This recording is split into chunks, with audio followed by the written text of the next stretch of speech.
Hello there and welcome to this week's update by Valet.io. I'm Valerio and I'm part of the WordPress maintenance team here at Valet. WordPress 5.4 has been released this week and we want to show you what the new amazing features are. When you enter the new editor, you'll see a pop-up with the latest features and no menu at the left. By default, our editor is on full screen mode. If you want to disable it, you just go to the three dots and disable the full screen mode. We have a new buttons block that replaced the old one.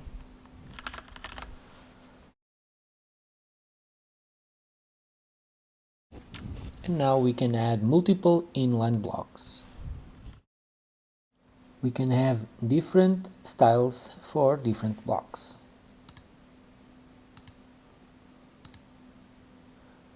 There's a new social icons block where we can add some links to our social networks.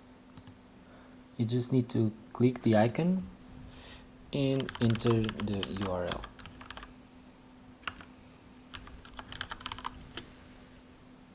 That's it. I'll see you next week.